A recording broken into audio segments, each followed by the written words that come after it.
that's so basic that you need to really, it gives you some overview to basically mikvahs. So it's an interesting class. So we're going to do 1 through 8. We're going to do about half the chapter today of the Rambam. We don't have to rush, even though it's 12:05 already, but we can go through it slowly and really get the understanding of these different kinds of mikvahs. There's six different kinds of mikvahs of bath housing. We're going to start from or let's call them collections of water. There's 6 different kinds of collections of water. The first one's not even a mikvah, you can't even purify in, but it has a certain level of purity. So let us begin from the beginning and get this beautiful overview of the way the Rambam organized everything until the highest level of a mikvah, which is going to be the mayon. We'll see about that soon. That's the highest level of mikvah. It's called live waters. We start from the bottom and work our way up. Halacha Aleph, Sheish Mailois, the mikvah Zoi La Maila Mizoi. There are 6 levels of collections of waters, one above the other one. So we're going to start from the bottom of the rung, the Rambam tells us, and we're going to go up, and we're going to work our way up and learn what are these 6 different kinds of mikvahs. Umei Bayrois Harishain, the first one, is called Megvayim, Mei Bayrois Shichim Umaaris, are kinds of pits. Imagine you just have a pit in the ground and you've got water in them. Or cisterns, or storage trenches, or storage caverns, all different ways. Maybe the olden days, people would collect water too, I guess. They would want to have places where the water, collect the rainwater and stuff like that. So you have those things, or similar kinds of cavities.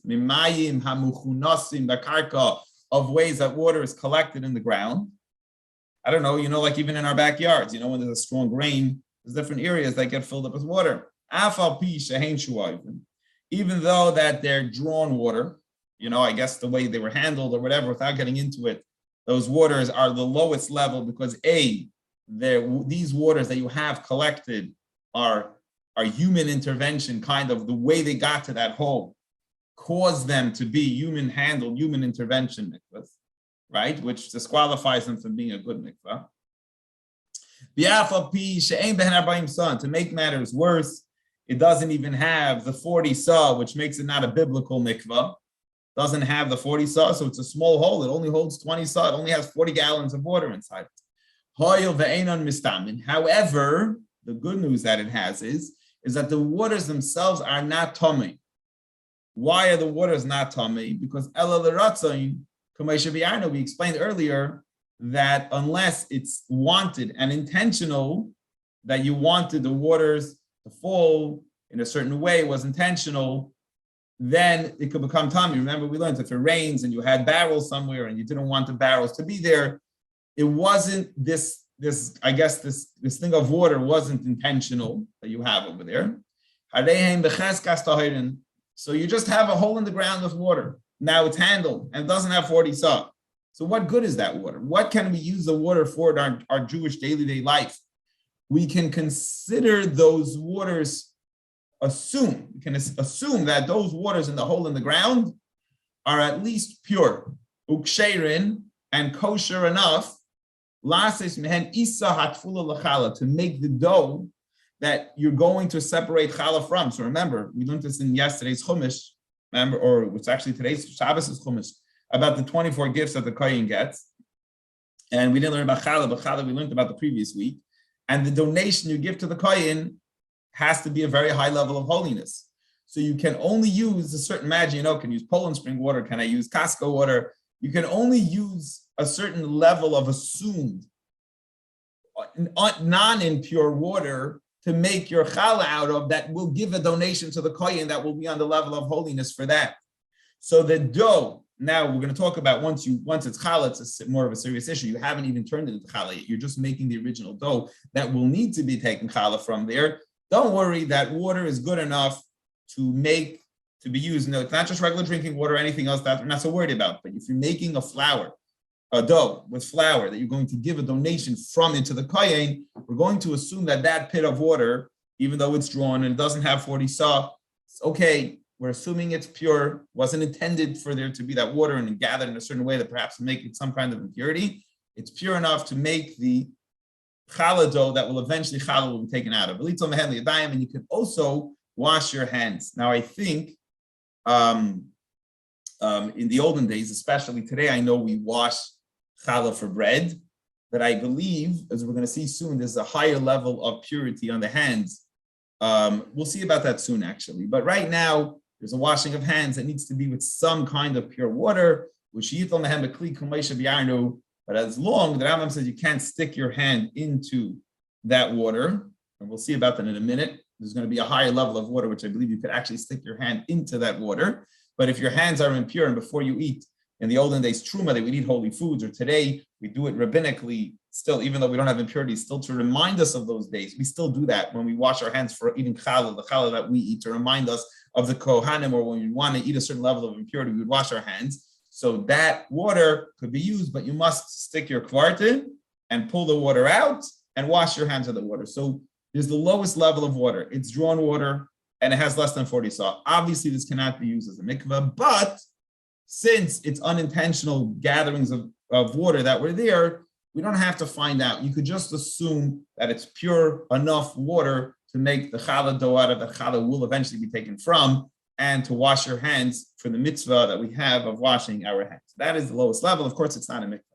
Going up one upon that, l'mayla mihen, going up to step 2 is going to talk about, when there's rain, or when there's snow and there's mountains, there's always water flowing. It was just in the Catskills, you always have water streaming down, but not from a mayon, but from rainwater, not from a water that came out of a spring. But as much water in our country, I believe, comes from this rainwater that's traveling down. What about that? See, the problem with it is that it's traveling.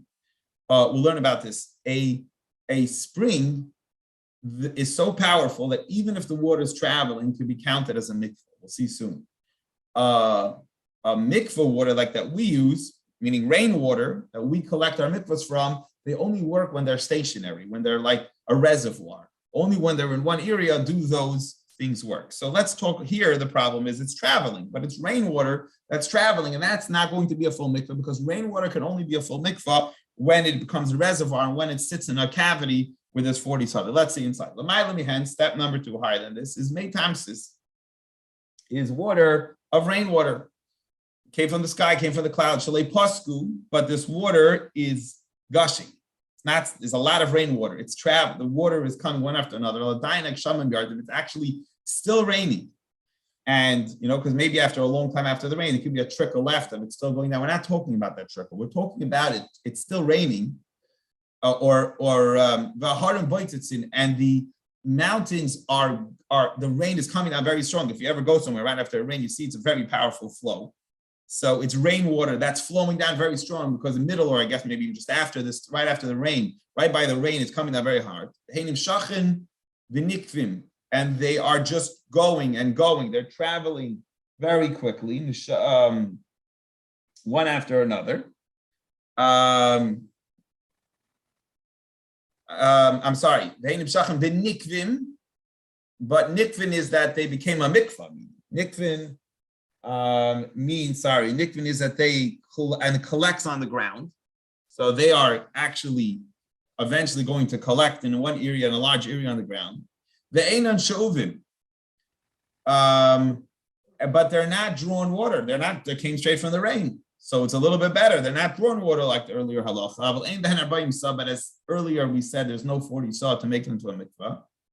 So that's why it will not be a kosher mikvah, because only a actual spring water that travels, it's a very big difference, will be allowed to go to the mikvah. And let's say you have a kid who can fit in a little hole, right? So let's say you want to go to the mikvah in the morning and there's rainwater somewhere, but there's no 40 saw in one cavity.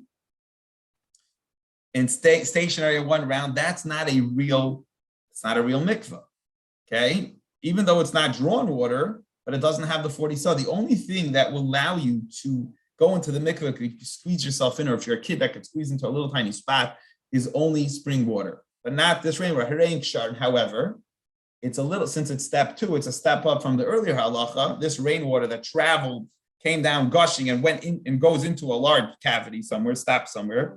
It's kosher for truma. So it's actually not just to make dough that the challah will come from, but this water is pure enough and I guess that rainwater that has not been handled, we can assume and use that water, it's pure enough to actually be used for the level of holiness that kohanim who are eating truma need, not just to make dough that eventually challah will be taken out of, but truma itself, it will not become contaminated from them, impure from them. And you could wash your hands, and you can even pour impure water into them that became impure, and by the pure water going into them, even though there's no 40 saw, it's not a real mikvah. Don't forget that. It's kind of a fake. It's a fake mikvah because there's no 40 saw here, and it's not spring water. It was drawn from rainwater into here, but it doesn't have 40 saw.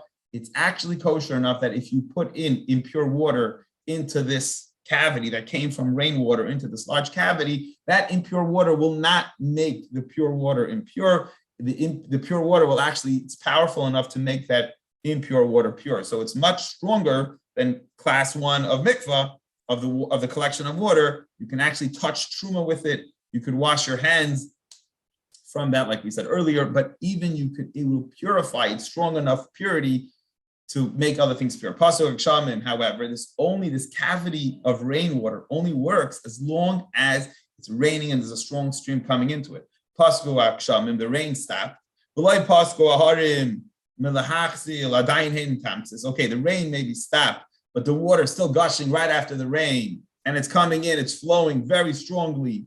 That's okay. The rain stopped, the water is still coming into this cavity, even though it doesn't have 40 saw, it could still do all the 3 things we mentioned above. If the mountain stopped sending out all the water and it came much slower trickle into this cavity, and it goes back to be class 1 of mikvah because it doesn't have the 40 saw in there. And a mikvah from rainwater must have the 40 saw, or at least have a strong current of rainwater going into it to give it some status, but it doesn't even have that minimum status that we discussed in halacha 2 if the rainwater is not going into. Let's continue on to halacha 3. Is going to say another status which is still fits under status 2. Hachayfer, which is similar to what we just said. Similar level mikvah. Hachayfer b'tzad hayam u'b'tzad hanor u'b'makim habeitzin.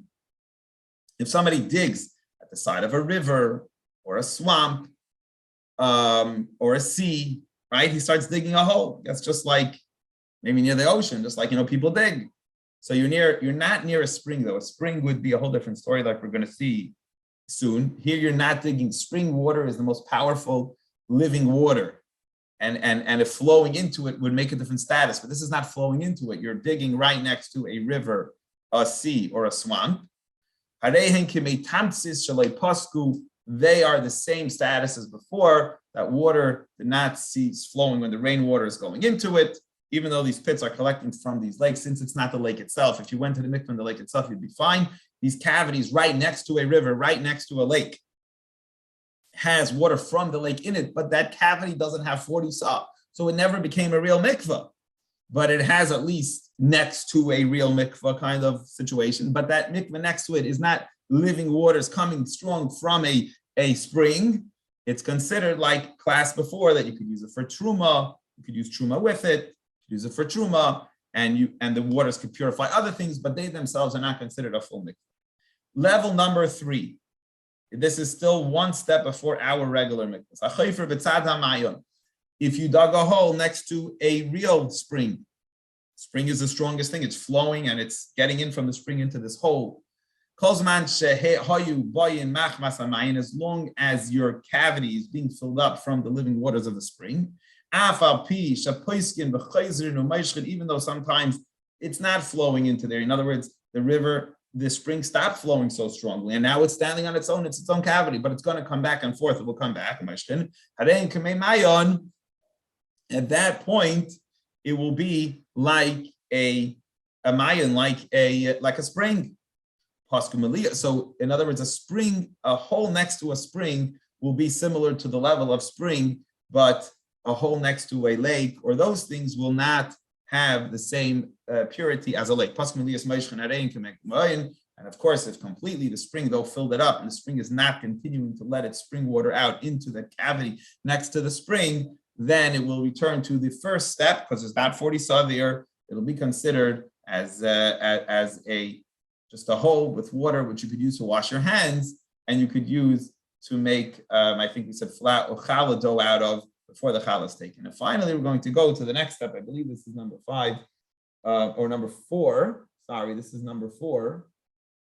And this is a regular classical mikvah. The mikvahs, my friends, that we use today is the current halacha 5. L'mayla behen mikvah is a regular gathering of water, mikvah, sheyesh be'arbaim sa, that has the correct measurement. Now you have the 40 sa in there, which is necessary to make a mikvah. Mayim she'enim shuvim, and on top of that, we have what the Chachamim added. They learned from the pasuk that it's not handled water. The original 40 was made out of not human intervention water. So by toivel kaladim tameh, that anyone who's pure can go into that mikvah. Chutz, besides one, and here we're going to learn assumption. We learned this in the beginning, a little while ago in the laws of impurity. Chutz min hazav, besides the male that had a sickness that he had liquid coming out of his male organ for 3 days in a row, kind of a sickness that his emission is coming out somehow in a sick way, in an unhealthy way for 3 days in a row. He, for some reason, we're going to learn, I think also we're going to learn about a person with leprosy, tzaras.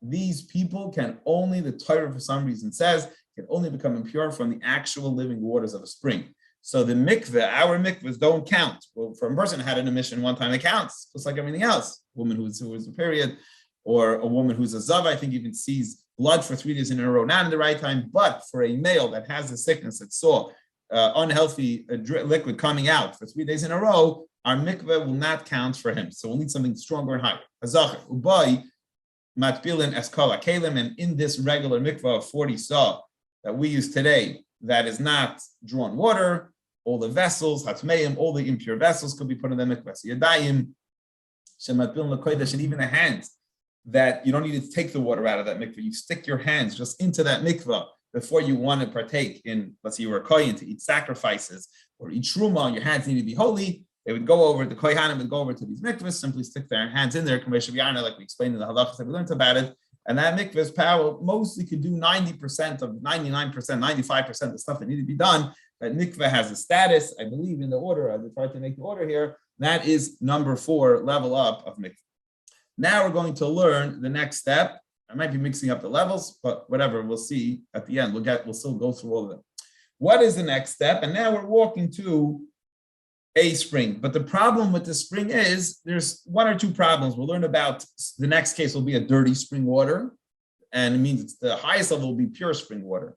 And we'll also learn about another spring water that doesn't have enough, that you're adding drawn water to spring water. So that's going to be the next step. Let's see inside halacha 6. L'maylam is higher than this is the mine. We're going now to this spring water.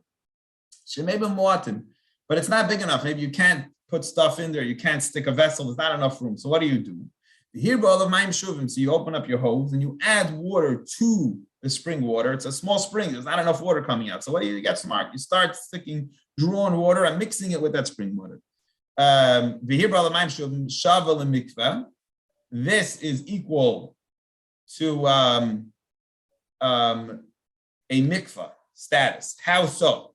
She'ein mitarin b'mayim hanimshachim imenu ella b'mayim hanikvim v'oimin ba'ashbayren. We said the difference between a spring and a mikvah water is that a mikvah is only kosher when it's stationary as a reservoir in one area. The two opposites, spring water can go no problem, and as it's traveling, purify someone, but a mikveh needs to be stationary. So it's this mayon is equal to level down from it, which was a mikveh, that it's kosher, but it has the same requirements equally to it, that it needs to be stationary in one order.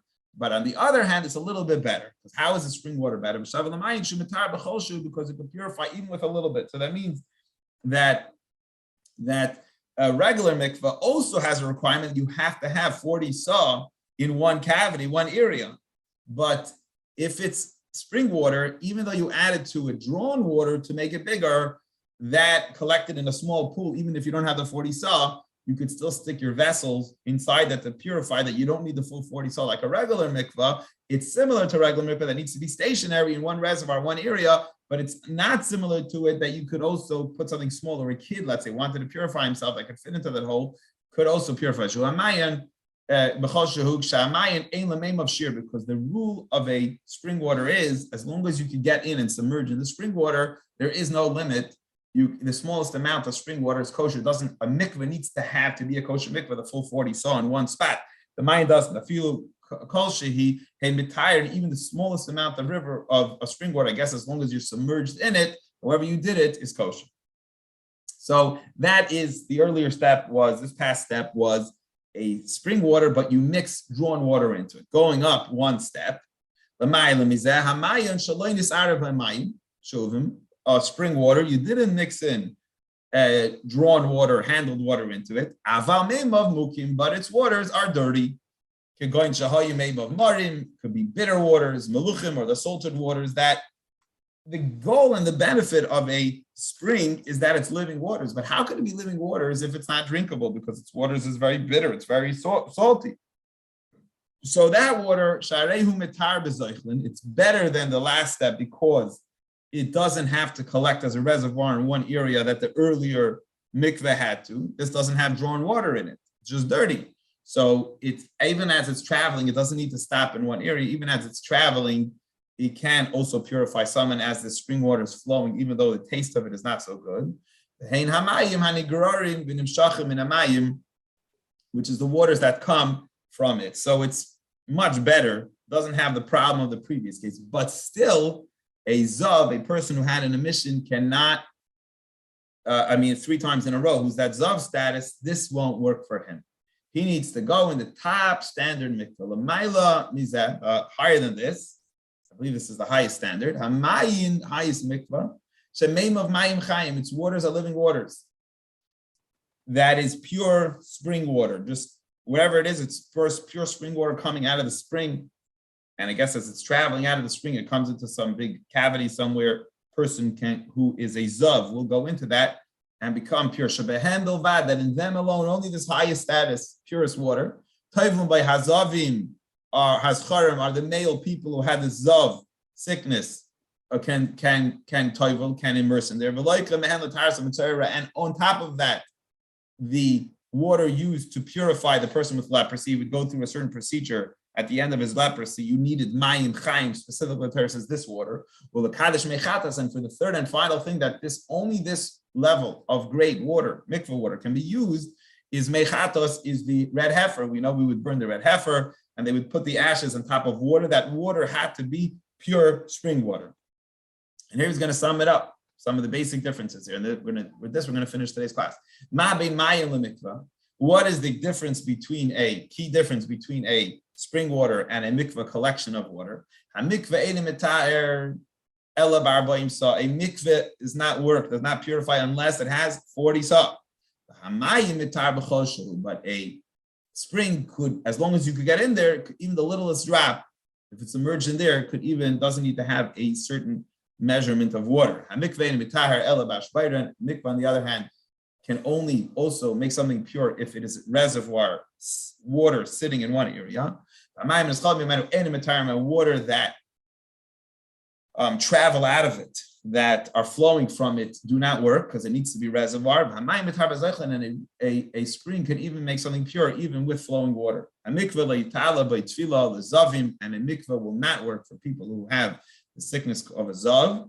But a spring water, if the waters in this river are pure living water from the spring, the person that is a zav can go to them in the mikveh. And this, my friends, are the 6 or 7 different levels of the mikvahs that we had. Let's stop the recording over here.